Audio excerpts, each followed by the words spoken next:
Babylon. A city that became a legend and fell into ruins even before its founding. How is this possible? Let's take a look at the 1,000-year-old man and try to resolve this contradiction. We'll talk about the graceful rulers of Babylon, Hammurabi and Nebuchadnezzar II, discuss the Tower of Babel, the Hanging Gardens, and the Ishtar Gate, and even imagine the lives of ordinary Babylonians. Searching for the origins of Babylon is like peering into a fog. We don't know by whom or when the legendary city was founded. The first written mention of Babylonia occurred in the 23rd century BC, during the reign of Sargon's grandson, the Achatin. At that time, the city was called Kardangi, which in Sumerian means Gate of the God. The more familiar name Babylon emerged in the Akkadian language. The Akkadians named the city Babalu, which also translates as Gate of the God. Because the Akkadian language displaced Sumerian, the name stuck. It then migrated into ancient Greek, where it acquired the familiar sound of peace, Babylon. We pronounce the word Babylon. The history of Babylon begins after the fall of the Sumerian Akkadian kingdom. Around 2000 BC, Babylon was captured by the nomadic Amarian tribes. About a century later, an Amarian leader named Sumuabum founded the first Babylonian dynasty. Historians call the era of this dynasty the Old Babylonian period. As ruler of Babylon, Sumuabum erected defensive walls in the city, dug canals to provide it with water, and built new temples. Sumuabum then began military campaigns. He captured and destroyed the neighboring city of Kazalu, and forged an alliance with the rulers of Kishi and Sepa. By the end of his life, Sumuabum had managed to expand his kingdom's borders to the cities of Debalt and Kutu. Thus, from an unremarkable city, Babylon transformed into the capital of a future, glorious empire. Let's take a look at the Sumero-Akkadian Empire and consider the conditions under which Babylon arose before its heyday. The Sumero-Akkadian Empire was a powerful state in the territory of ancient Mesopotamia. At its height, it stretched from the Persian Gulf coast to northern Mesopotamia. The kingdom lasted for 1 century, from the late 22nd to the late 21st century CE. During this period, the early Bronze Age in Mesopotamia ended, and people transitioned from copper artifacts and weapons to bronze. Babylon at that time was an insignificant city within the Sumero-Akkadian kingdom. The state began to emerge as a reality towards the end of the 21st century BC. The city was constantly attacked by the Amarian tribes. In their wake, they left behind defeated locals who began food rebellions. In the south, the Lamites rebelled, demanding independence. The Sumero-Akkadian kingdom weakened and eventually disintegrated into a single state. After this, Mesopotamia became an arena for endless wars. The city-states of Isin and Larsa became the main centers of conflict. Furthermore, the states of Assyria and Meri emerged in the north, Eshnun in the east, and Elam in the south. Individual states might form alliances, but more often than not, they clashed with each other over the expansion of their respective borders.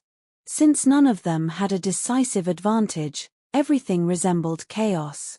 Soon, the Babylonian king Hammurabi would rule all the warring states of Mesopotamia into a single empire, the Babylonian kingdom. Hammurabi became the 6th ruler of the Babylonian dynasty after the fall of Abum. The meaning of his name is unknown. Some researchers identify him as Hammurabi, meaning great ancestor. Others identify him as Hammurabi, meaning healing ancestor. Hammurabi was born in the early 19th century AD.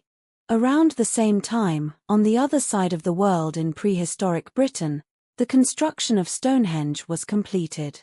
Hammurabi inherited a kingdom that stretched from Sepa to Meroda, in what is now Iraq. At the time, it wasn't the most powerful state.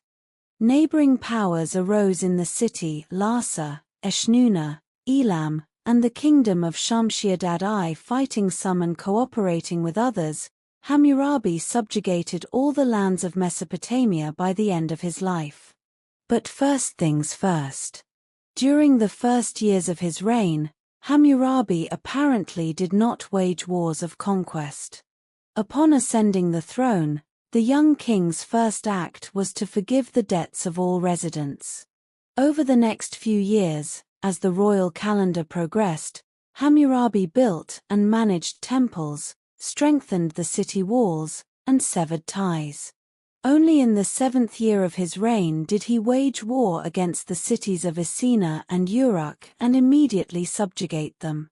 Essena and Uruk were then under the rule of Rimsin, the ruler of Larsa. However, Rimsin did not respond to Hammurabi with war and conceded two important issues to him. This may be due to the fact that before his fall, Hammurabi had formed an alliance with Shamshi-Adad I, the leader of the Upper Mesopotamian kingdom. Rimsin apparently decided to prepare and begin the war later. A year later, Rimsin led troops against Hammurabi and returned to Isin and Uruk. From then on, peace was established between them. Hammurabi would expand his ruler's borders in other directions. In the 11th year of his reign, Hammurabi rejected an offer of alliance from the king of Ishnuna. Instead, he became the first with Shamshi-Adad, under a power that encompassed all the major cities of Upper Mesopotamia. At the time, it was the most powerful state. Hammurabi's decisive victorious campaigns began only in the 30th year of his reign. He then defeated the combined forces of Ishnuna, Maljum, and Elam. After his triumph, Hammurabi declared for the first time that the borders of the Babylonian kingdom encompassed all the lands of Lower Mesopotamia. This declaration stated that Hammurabi no longer recognized the authority of Rimsin, and war with Larsa was inevitable. Hammurabi sent troops to the walls of Larsa. Rimsin Mesiats held out against the siege, but was ultimately defeated. His subsequent fate is unknown. Hammurabi inherited the title of his father, Omori, from the defeated king. After the death of Shamshi-Adad, Hammurabi's ally, the kingdom of Upper Mesopotamia disintegrated. The states returned, and the Mari gained independence, but Hammurabi subjugated them in subsequent military campaigns. He carefully chose his allies and waged war successfully even far from his homeland. These skills helped him transform Babylon from an unknown city into the capital of a renowned kingdom. But this is only one side of his remarkable personality. Hammurabi also became one of the first lawgivers in history. This led to Babylon's prosperity. Having established himself on the throne, Hammurabi began significant reforms. Under his leadership, a code of laws was compiled that defined the rights and responsibilities of the inhabitants of the Babylonian kingdom. The laws were carved on a diorite stele surmounted by images of Hammurabi and Shamash, the god of the sun and justice. Hammurabi had unlimited power. He was revered as a god, ruling over society and establishing laws. In earlier times, things were different. Rulers had to take the opinion of the high priesthood into account to maintain their position. In the 38th year of his reign, Hammurabi captured Ishnuna and unleashed an onslaught of nomadic tribes. All of Mesopotamia then came under his control. Hammurabi was a skilled negotiator and strategist. He carefully chose his allies and waged war successfully even far from his homeland. These skills helped him transform Babylon from an unknown city into the capital of a renowned kingdom. But this is only one side of his remarkable personality. Babylonian society consisted of three classes with unequal rights. The local inhabitants were free people. They were called Avalim, meaning man. They lived in communities and owned their own land. Hammurabi didn't interfere much in their lives. He even ensured that officials didn't take away the community members' land. Nevertheless, the Avalumi paid taxes. The second class was made up of freedmen, or muskanumi, meaning cloned prostrate. They were most often employed as palace or temple slaves. But among them could be free people and even nomads. The Mushkanoms had no roots in the community or established contact with it independently. Some abandoned their land after being ruined, while others sought advancement in service. Mushkanoms owned land plots within the royal territory and served the government. Their territory was managed by city administrators, many of whom were Mushkanoms. This class could include part-time and part-time farmers and prominent civil servants. Finally, the third estate consisted of slaves, or wardoms. These included captured warriors or people who had lost their freedom due to crimes or unpaid debts. Slaves could belong to the king, the temple, or an individual. All minor possessions of slaves were considered the property of their masters. Slaves were legally treated as objects that could be sold or pawned. Injury to a slave or the death of one was considered no more than damage to or destruction of another's property. The guilty party only had to pay minor compensation for material damage. But most importantly, in Babylon no one was born without rights. If a slave woman and a free man had children, they were free, even if the father did not acknowledge them. A daily-wed mother, however, could not be sold. She remained in the house with her children. Many Hammurabi laws were based on the principle of talion, that is, equal retribution, an eye for an eye. However, responsibility for breaking the law affected social standing. For example, if a free man injured the eye of another free man, the offender would receive an eye in return. Similarly, if a free man gouged out the eye of a freedman, the accused Briton would be fined 1/2 kilogram of silver. For injury due to slavery, a fine of half the daily wage was imposed. Under Hammurabi, the high priests and the temple ceased to exercise legislative power. For the first time in history, society began to view these acts solely in a legal sense, rather than as a violation of sacred requirements or as an attack on human life and the foundations of society. Judges were appointed by the king to leave the city, and the priests acted only as assistants. A judge could be dismissed for disregarding the law.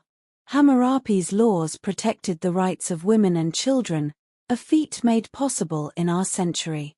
A woman was a full-fledged individual and an independent member of the family. Upon marriage, she renounced her husband if he had thereby rendered good faith.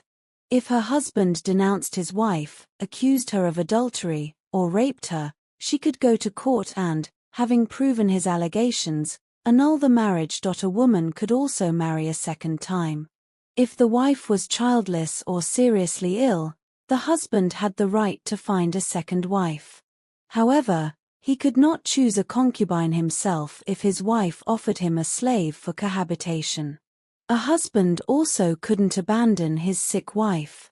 If a man's wife died, he couldn't rely on her devotion. All inheritance went to their children. If a man had children simultaneously by his wife and by a legal concubine, then upon his death, each child received an equal share of his father's property. However, the concubine mother and her children were entitled to separate rights. Of course, not all residents of Babylonia had equal rights. However, the honorable position of women in the family and the protection of children from the arbitrary actions of their fathers testify to the sophistication of the society of that time. Hammurabi took the first step toward ensuring that the strong did not oppress the weak. This is stated in his laws. After the death of Hammurabi, the Babylonian Empire lost its influence in Mesopotamia. 5 centuries later, Babylon began to press Assyria, which had by then become a powerful state. To repel the Assyrians, the Babylonian kings sought support from the remaining countries. The confrontation between Babylon and Assyria would last for the next 5 centuries. In the 8th century CE, Babylon was weakened by the onslaught of the Chaldeans. Finding itself in a vulnerable position, the Babylonian rulers sought aid from their enemies, the Assyrians. Babylon and Assyria formed an alliance, and this proved to be a fateful decision. The Assyrian king helped defeat the Chaldeans, but in exchange, he sent his own viceroy to Babylon. Thus, the Babylonian Empire fell under Assyria's control, and the Babylonians soon realized the weakness of this position. Assyrian kings always appointed their elders as governors of Babylon. However, this tradition was broken when Sennacherib came to power. He sent to Babylon not his son, but a certain Belibni, who was called the last dog of his king. But that continent later sided with the Babylonians and rebelled against Assyria. Sennacherib suppressed the rebellion and dealt with the Bilibini who had betrayed him. He appointed another governor, this time his son, but he, too, was soon overthrown by rebellious Babylonians. After this, rebellions in the city arose one after another. Then Sennacherib returned to Babylon with the sole intention of destroying the city. This is how he captured his ruthlessness. I filled the city square with the bodies of Babylonians. I divided the gold and precious stones among my people. The gods who dwelt in the city were taken by the hands of my warriors and smashed. I destroyed the city and its houses from foundation to wall and consigned them to fire. Finally, Sennacherib ordered the charred ruins to be flooded.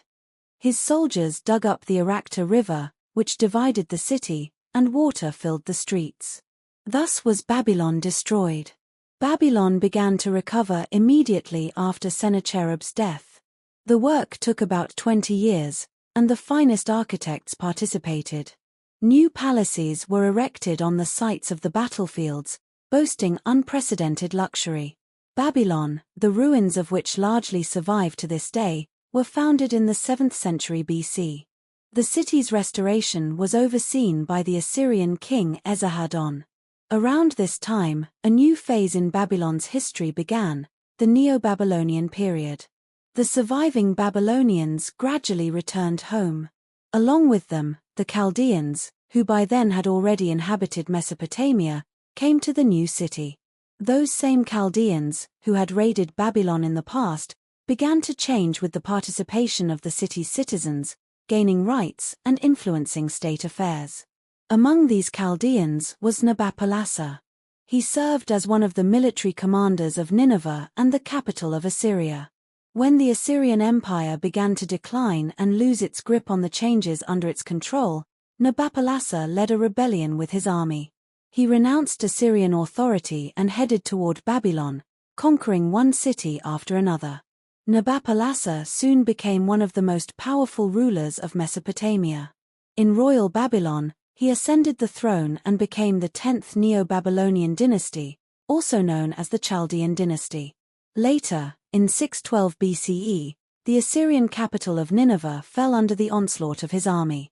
Thus, the Chaldean rebel subjugated the land of Mesopotamia. After Nabopolassar's death, power passed to his son, Nebuchadnezzar II. He continued his father's work and became the one who brought Babylon to a new era of prosperity.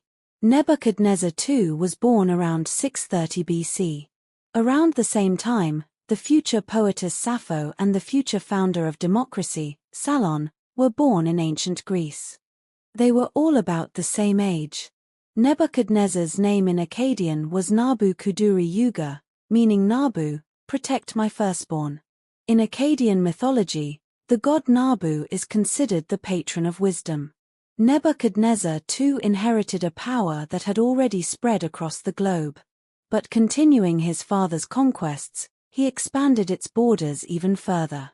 Egypt remained his only remaining rival, and that was because both sides were equally powerful. Under Nebuchadnezzar II, the Neo-Babylonian kingdom flourished. Tribute from subject cities was sent to Babylon before reaching Nineveh. The capital was taken over by residents of other cities. Hired labor became abundant, and the population began to grow rapidly. Early in his reign, Nebuchadnezzar decided to rebuild the ziggurat of Hammurabi's time. This ziggurat is called Temen Onki, which translates as house, support of heaven and earth. Its construction was strictly under the supervision of an architect named Aradaheshu. After Yugoslavia, Temen Onki became the tallest building in Mesopotamia, a later prototype for the myth of the Tower of Babel. It was dedicated to Marduk, the supreme god of Babylon. The construction of the complex walls, facades, and palaces was carried out exclusively by hired laborers. Their labor was paid by temple officials, who also oversaw construction in the capital. The money came from the temple collection, which included almost all the New Year king's gold, silver, and military trophies. The captive foreigners achieved only minor additional power. This grandiose construction project of Babylon was never completed. For his wife, Amytes, Nebuchadnezzar founded the legendary Hanging Gardens, the second of the 7 wonders of the world. According to legend, Amytes was a Median princess. She was weary of the dusty, hot Babylon and yearned for her homeland, the shady forests and high mountains of Nidya. Its construction was strictly under the supervision of an architect named Aradaheshu. After Yugoslavia, Temenonki became the tallest building in Mesopotamia, a later prototype for the myth of the Tower of Babel.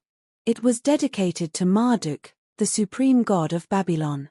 The construction of the complex walls, facades, and palaces was carried out exclusively by hired laborers.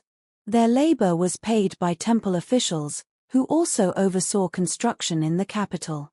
The money came from the temple collection, which included almost all the New Year king's gold, silver, and military trophies.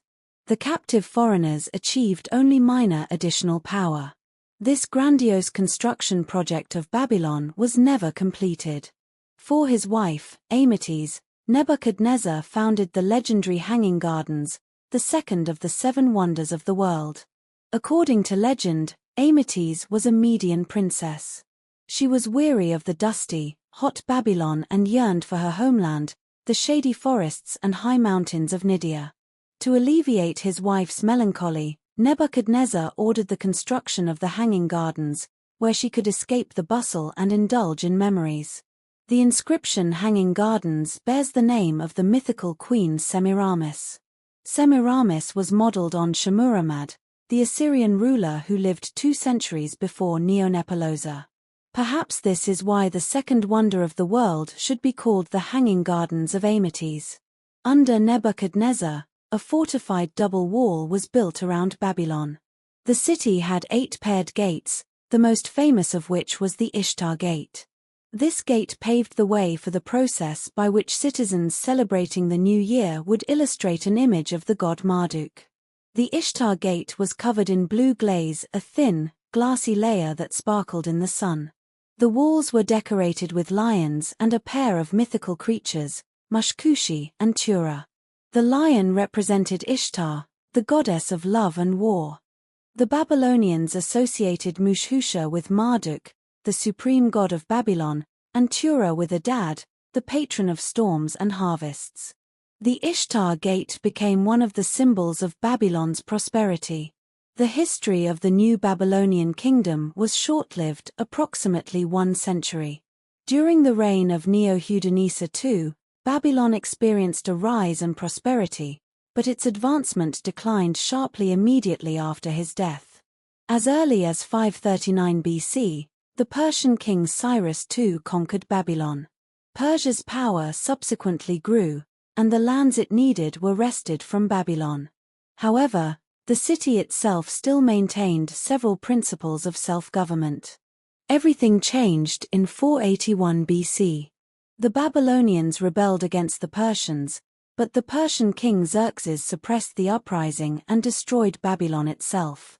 As a final symbolic gesture, the Persians carried off the statue of Marduk. Thus, Babylon's divine patron abandoned his city. The once revived capital began to decline.